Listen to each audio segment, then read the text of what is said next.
Good morning, students. So we are discussing a reflection of light at plane surfaces. Already we have completed one class, and today we will discuss class number 2. So once recall that previous class. What is a reflection, bouncing back of light when it is incidenting on a plane surface is called a reflection. And what is incident ray? The ray which is incident on the plane surface is called incident ray. What is reflected ray? The ray which is bounced back from that point of reflection is called reflected ray. And what is angle of incidence? The angle between normal and incident ray is called angle of incidence. And what is angle of reflection? The angle between normal and reflected ray is called angle of reflection. And one more thing we discussed, laws of reflection. Only one law I told. We have two laws. The first one is angle of incidence always equals to angle of reflection. Let me give you the second law also. Second law states that when a light ray is incidenting on a plane surface, this is plane surface, and here it is normal perpendicular drawn to the plane surface, and here it is incident light ray, and this is a reflected ray. If you observe these things, normal, incident ray and reflected ray, all the three lie in the same plane. You can observe that incident ray, normal and reflected ray are lie in the same plane, and this is second law of reflection. First law of reflection, angle of incidence always equals to angle of reflection. So these things we studied in our previous class. If anyone want some more information, you can open your class number 1, reflection of light, class number 1. In our today's class, we will discuss a activity, lab activity, not lab activity, it's a activity, and the definition of Fermat principle. These two we will discuss today. So that lab activity regarding the device called pinhole camera.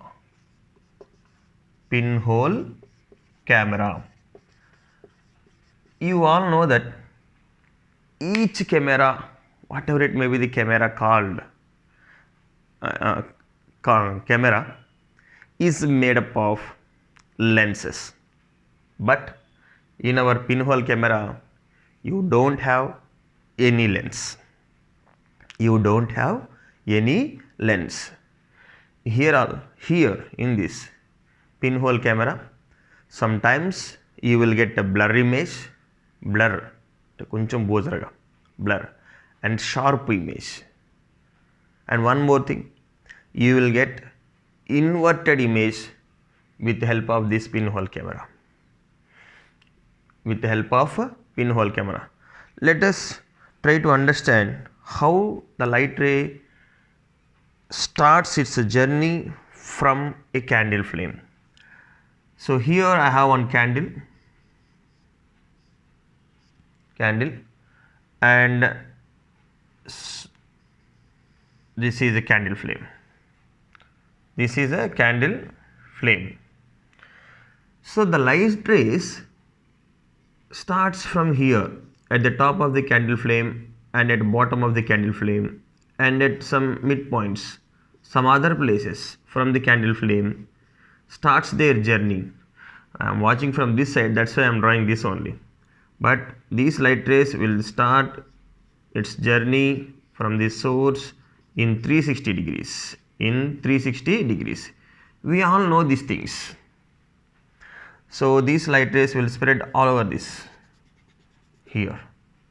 Some bright lighting area around the candle flame. Okay. So in our pinhole camera, we need to choose a candle flame.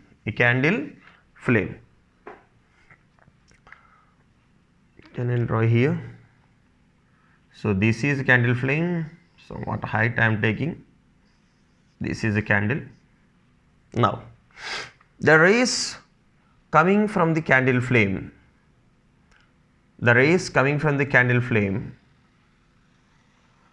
Look, now I will rotate this scale. Look, this ray here. This is the direction of light ray. Now the ray starts from here, will come here. Yes or no? The ray starts from this point, will reach us to this point. And the ray coming from here, starts here, it reaches to here. And the ray coming from top of the candle flame, observe carefully, top of the candle flame will reaches to the bottom. I hope you got.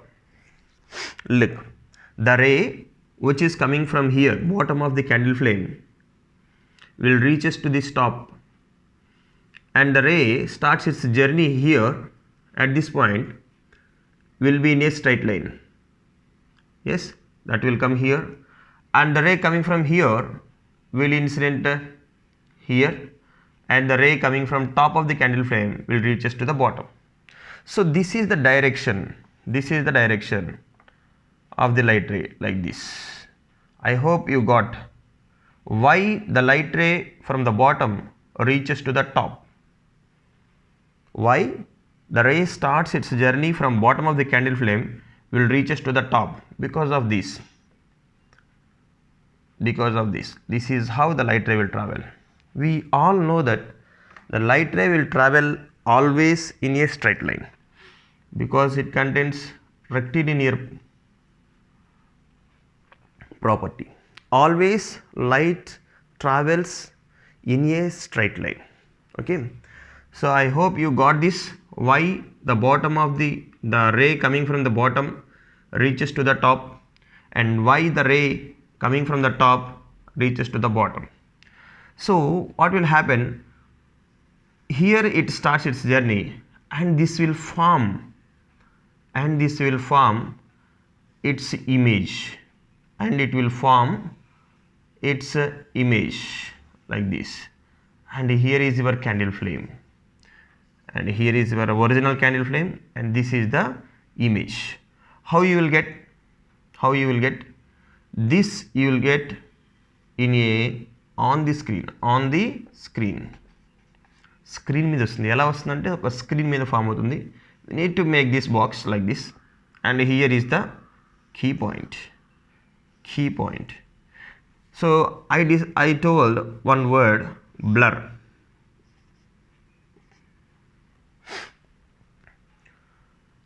So here, how to made this box? First of all, you need to select a box. Hollow box. Make a hole with the help of pin here, so that the light rays will passes through this hole. First you need to select a hollow box. Make the light rays to travel through the hole. You just make this hole with the help of pin. Only a few number of light rays will enter through this hole. Do one thing, make it bigger, increase the size of the hole. Then what will happen? More and more number of, if the size of hole is big, then more and more number of light rays travel through this. At that time the rays coming from this top of the candle flame will incident on the screen at different points. Once again I will tell, the rays coming from the top of the candle flame will incident on the screen at different points, so that the image of a top of the flame can form on the screen. Similarly, the rays starts from bottom of the candle flame will incident at different points on the screen, here, and these points will form the image of bottom of the candle flame. This is how the total image of candle flame will be on screen. The total image of candle flame will be on the screen. Okay, so here how we are getting blur image. If you increase the size of the hole, more number of light rays will travel through this hole, and these more number of light rays are incidenting on the screen at different points. You will get big and blur image. Blur ante bozarga undadam, blur image. If you decrease the size of hole, size of hole is a small, then you will get a sharp image. If you decrease the size of this hole, then you will get a sharp image. Okay, so not only this candle flame, you can choose tree also. Let me draw that also.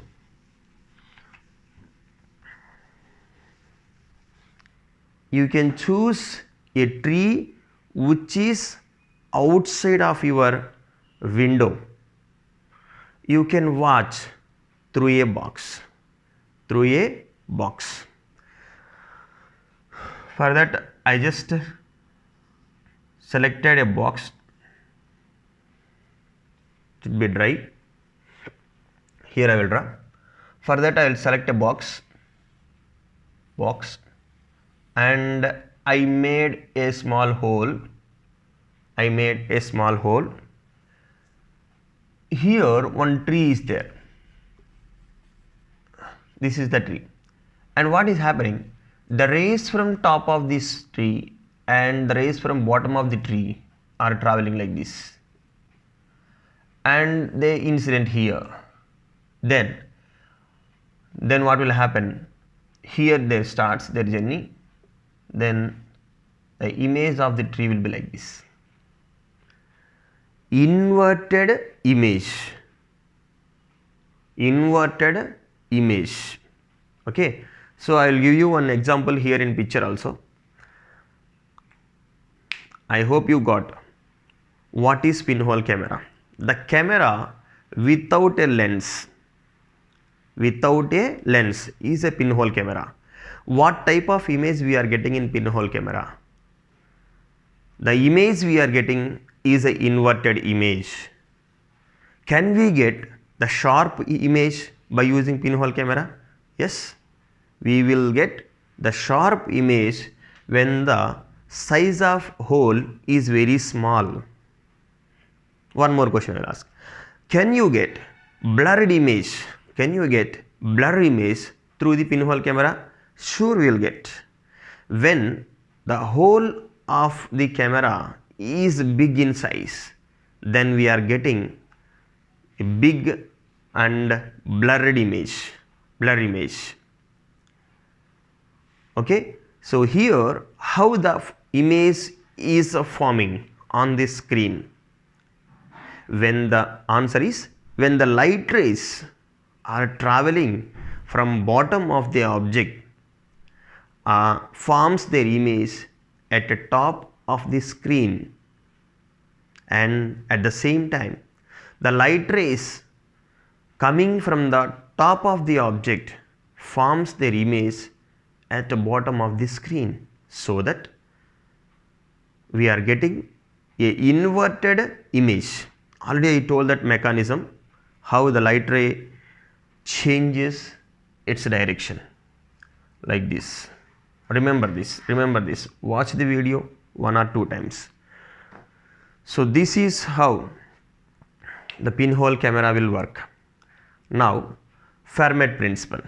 Suppose I have, now today I will tell only definition of the principle. So tomorrow we will discuss activity which explains with the help of Fermat principle. Fermat, he is a scientist. Fermat, F-E-R-M-A-T, Fermat, he is a scientist. His full name is Perry D. Fermat. Perry D. Fermat.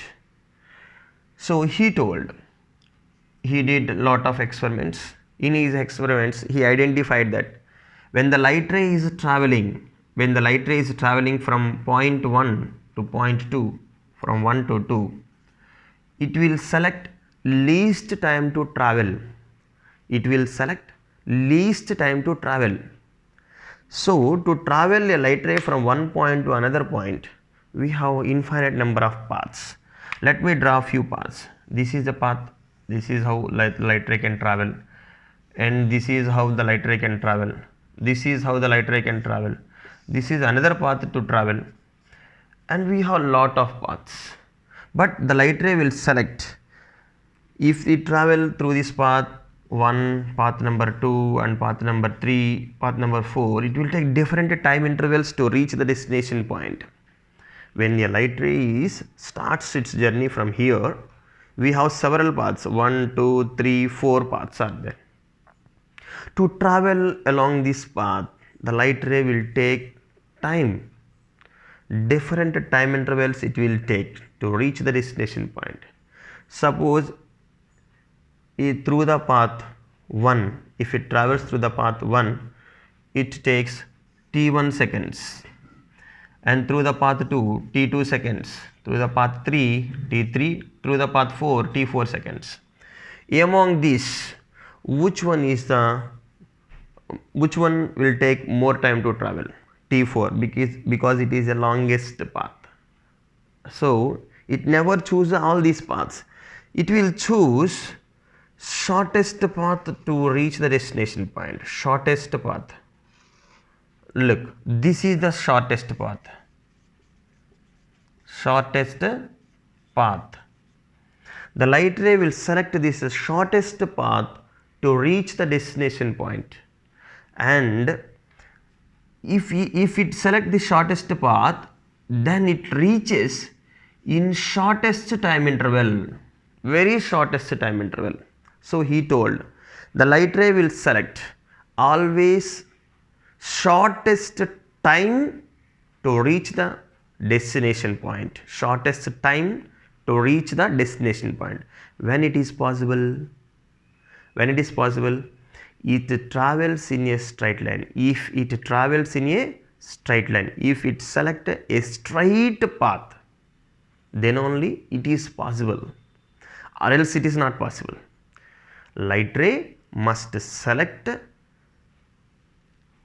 shortest path, then only it reaches to the destination point in short time interval. This is what the explanation of the Fermat principle.